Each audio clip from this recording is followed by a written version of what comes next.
바삭바삭한 크래커스부.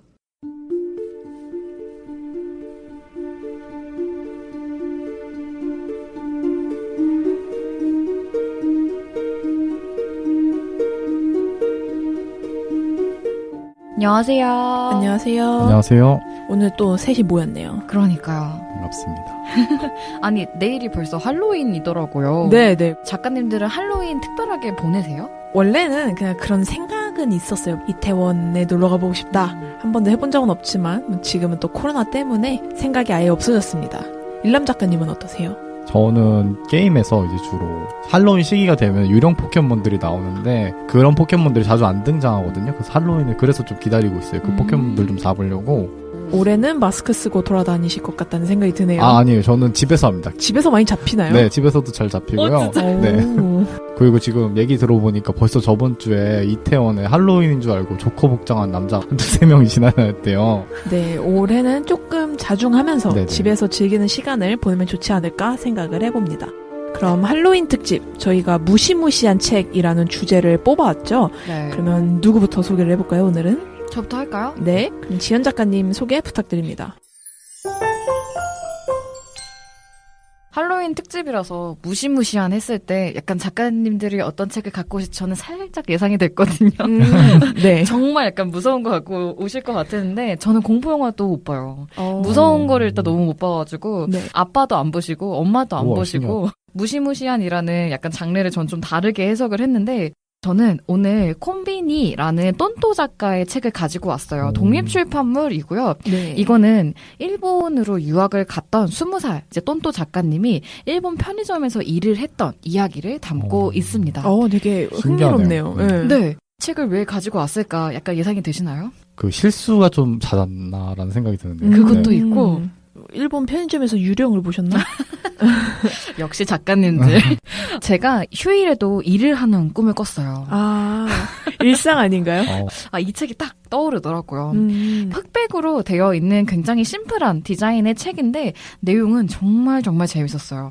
이 작가님이 언어가 막 유창해서 처음부터 근무를 하는 건 아니었어요. 그래서 실제로 막 단어 같은 거를 좀 발음을 틀리게 하기도 하고 점장님이랑 생각보다 사이가 처음엔 그렇게 되게 서먹서먹했대요. 이제 점점 매니저와 또 친해지고 같이 이제 적응을 해나가는 이야기가 있었는데 생각보다 여기가 대학가에 있었던 편의점이었기 때문에 굉장히 손님들이 진상이 많지 않고 오히려 약간 되게 젠틀하다고 해야 될까요? 그런 손님들이 많으셨어요. 속에 나오는 이야기를 조금 소개드리면 내가 기억하는 당신들 제목에 있는 글이었는데 사람들이 이제 도시락을 주문을 하면은 도시락을 돌려서 이렇게 주인을 찾아준대요.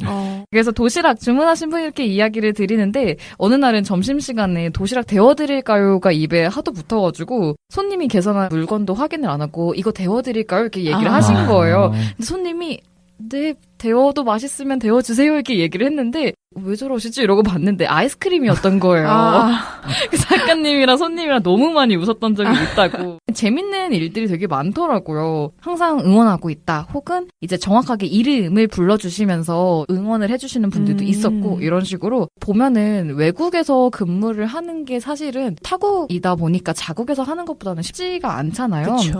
그래서 외국에서 근무할 때 적응했던 부분들 혹은 이제 편의점에서 일을 할 때 조금 더 유의했으면 좋겠는 부분들 그런 것도 다 있어가지고 많은 청취자분들이 또 한 번씩 읽어보시면 진짜 좋을 것 같아요. 약간 일본에서 일하기 전에 무시무시한 읽을 수 있는 예방책 같은 책이네요. 맞아요. 그래서 뒤쪽에 보시면 이렇게 작가님이 그림을 또 그려 놓으셨어요. 그래서 귀여워. 일본 편의점에서 맛있는 것들 막 이렇게 해가지고 또 넣어두시기도 했는데 우리가 안다고 하는 거는 초콜릿 정도? 그리고 샌드위치 같은 경우에는 가츠 샌드라고 해서 돈가스에 들어간 네네. 샌드위치도 있잖아요. 이것도 그려두셨더라고요. 와, 되게 귀엽네요. 그러니까요. 휴일임에도 계속 일을 하시는 우리 모든 청취자분들 같이 힘내보셨으면 좋겠어서 추천해드리게 되었습니다. 아유, 책 추천 감사합니다. 감사합니다. 그럼 다음은 일남 작가님이 소개해 주실까요? 네, 저는 이번에도 영화와 관련된 주제로 가져왔는데요. 네. 기믹스라고 해서 이제 독립출판물이고 연대기별로 이제 공포영화에 대한 내용인데요. 네. 전 세계적으로 최초의 공포영화가 언제쯤 나왔을 것 같으세요? 한 1900년? 맞아요? 아니요. 1896년에 나왔대요. 비슷했네요. 네. 최초의 영화를 만든 사람으로 유명한 조르주 멜리아스라는 감독이 만든 악마의 저택이라는 영화가 이제 최초의 영화인데 네. 1896년에 나온 악마의 저택이라는 영화가 최초의 공포 영화로 알려져 있는데 이 영화 같은 경우에는 3분짜리 무성 영화인데 근데 이 영화에 나오는 어떤 조형이라고 할까요? 해골이라든지 그다음에 악마, 고스트 뭐 이런 그 원형적인 유령의 상징물 같은 게 1890년대부터 이미 완성이 돼가지고 네. 그 영화로 표현이 됐다는 그런 정보여가지고 되게 유익하게 다가왔던 것 같고요. 근데 무성 영화 3분에 공포를 담아냈다는 게 정말 정말 네네. 신기하네요. 유튜브에서도 실제로도 보실 수 있어요. 이 영화의 제목을 치시면 보실 수가 있는데 네. 제가 봤는데 솔직히 하나도 무섭진 않아요. 왜냐면은 지금은 워낙 음향이라든지 공포를 조성할 수 있는 그런 조건들이 많이 발전을 했잖아요. 네. 그러다 보니까 이때 당시에 어떤 공포 영화가 지금 우리가 봤을 때 진짜 아무것도 아닌 것처럼 느껴지실 수 있어요. 네. 예전에는 그러니까 최초의 영화라고 하는 게 달려오는 기차를 찍은 맞아요. 거라고 네네네. 하잖아요. 근데 실제로 그때 관람객들이 너무 놀랬대요. 진짜 실제 기차가 달려오는 줄 알고. 맞아요. 1800년대 분들에게는 이게 그쵸. 충분히 무섭지 네네. 않았을까 생각이 맞죠, 드네요. 맞죠. 거의 뭐 웬만해서는 인터넷에서 찾아보기 힘든 정보들이라고 해야 될까요? 시대별로 이렇게 정리가 엄청 잘 돼 있어가지고 사실 공포 영화를 진짜 좋아하는데 여기서 참고를 해서 많이 봤던 것 같아요. 실제로 기믹스 보시면서 작가님이 아시는 공포 영화도 되게 많았나요? 아니요, 거의 없었어요, 사실은. 오. 네, 뭐 워낙 유명한 영화인 노스페라투라든지 뭐 이런 영화들은 알고 있었지만 새롭게 알게 된 영화가 진짜 더 많았던 것 같아요. 그런 정보는 어디서 얻어오시는 걸까요? 그러니까요. 해외 사이트를 좀 많이 이용하지 않으실까라는 생각이 드네요. 혹시 듣고 계신다면 적구 작가님 댓글 남겨주세요. 제가 이 책에서 제일 좀 인상 깊었던 영화는 41번쯤에 나오는 올라크의 손이라는 영화인데 네. 그 유망한 피아니스트가 교통사고를 당하는데 사고로 인해서 이제 팔을 잃게 되는 거예요. 근데 이제 누군가의 팔을 이식받게 되는데 그게 알고 보니까 살인범의 팔이었던 거예요. 아, 네. 그래서 피아노를 칠 때마다 계속 누군가를 죽이고 싶다는 어떤 충동에 사로잡혀가지고 이 사람이 어떤 적인 고통 같은 게 이렇게 나오는 영화인데 네. 이 영화에 대한 설명이 이 책에 굉장히 잘 나와 있어가지고 네. 덕분에 이제 되게 좋은 공포 영화의 고전을 접하게 되었던. 네. 이제 알게 되시고 네, 영화를 봤어요. 보셨나요? 네, 유튜브에 영화가 있더라고요. 그리고 다행히 아. 무성 영화여가지고 영어가 그렇게 많이 나오지 않아서 네. 네, 쉽게 보실 수 있습니다. 전 기절할 수도 있어요. 아니 그게 무섭진 않아요. 진짜 이 남때 나온 영화들은 효과가 그렇게 많지 않아서. 네. 기회가 된다면 저는 봐보도록 하겠습니다. 네. 좋은 책 추천 감사합니다.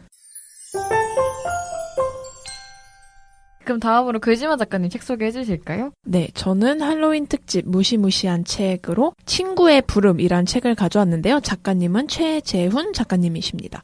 저희 청취자분들은 익숙하실 것 같은데요. 64화에 이제 나오셔서 황금 같은 이야기를 많이 남기고 가셨죠. 제가 먼저 이 책을 접하게 된 거는 텀블벅이라는 크라우드 펀딩 사이트 통해서 구매를 했거든요. 네, 이 시리즈를 먼저 소개를 해드려야 될 것 같아요. 이 앞에 영어로 PLC, RC가 써 있는 거예요. 그래서 그 뜻을 몰랐다가 알고 보니까 PLC가 필립스 러브크래프트라는 미국의 호러 판타지 소설가의 이름인데요. 이 사람이 공포 문학이라는 그 서브컬처의 시작이라고 할 수 있는 사람이래요. 맞아요. 그래서 그분의 작품을 한국의 대표 SF 작가님들이 재창조하는 프로젝트를 이제 제가 가져온 건데 8권이 묶음인데 표지를 다 최재훈 작가님이 그리셨어요. 근데 그 중에 한 권으로는 또 그래픽 노블 그 책이 바로 친구의 부름이라는 겁니다. 그 러브크래프트가 쓴 크툴루 신화 같은 경우에는 네. 우리가 영화나 이제 게임에서 많이 보는 어떤 문어 모양의 괴수라고 하나요? 네. 그런 이미지들의 어떤 원형 같은 거를 만든 작가이기도 해요. 네.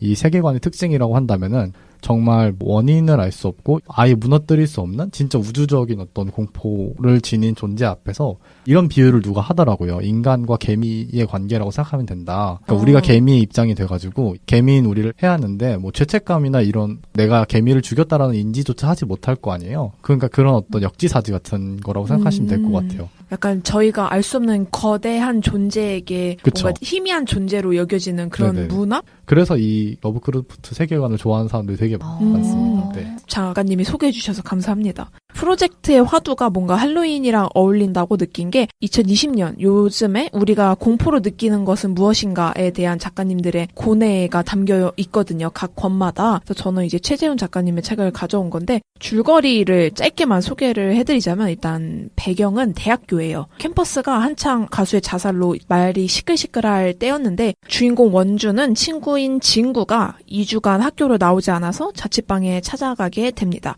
그래서 불러봐도 대답이 없는 친구가 문을 열어줬는데 예상외로 멀쩡한 얼굴을 하고 있는 거예요. 근데 그 공간에서 일어나는 현실과 환영의 경계 혹은 악몽에 대한 짧은 그래픽 노블인데요. 전 읽으면서 이게 무시무시하다기보다 그 소문에 근거한 사람들의 말이 얼마나 무시무시한가에 대한 생각이 되게 많았거든요. 그래서 뒤에 실제로 작가님이 노골적으로 주제를 드러내려고 하진 않았지만 주인공 원준을 통해서 우리가 내뱉은 말이나 그로 인한 죽음 혹은 그거에 대한 내 생각을 반성해보는 시간을 조금 가졌으면 좋겠다라는 의미를 내포하신 글을 쓰셨더라고요. 그래서 저는 이걸 보면서 근거 없는 말이 퍼지는 게 정말 요즘에는 얼마나 무서운 일인가에 대해서 다시 한번 생각해볼 수 있는 계기가 되었습니다. 실제로 안에 내용을 보다 보면은 되게 큰 공간에 내가 사로잡혀 있다거나 말로 표현하기 힘든 순간을 그림으로 잘 포착하셨다는 느낌이 많이 들었습니다. 실제로 크툴루 신화에 대해서도 이야기를 해주셨지만 문어에 대한 공포가 애니메이션에도 혹은 영화에도 굉장히 많이 녹아 있잖아요. 네, 맞아요. 캐리비안의 해적에서도 네. 잭스페로 거의 잡아먹잖아요. 맞아요. 그렇죠. 그리고 신바드의 모험에서도 문어가 나타나가지고 네. 난리치는 그 모습이 있거든요. 그런가요? 네. 그런 것들을 보면서 크툴루 신화의 원형이라고 얘기를 해주셔가지고 저는 점점 이렇게 영화랑 맞닿아지는 것 같네요.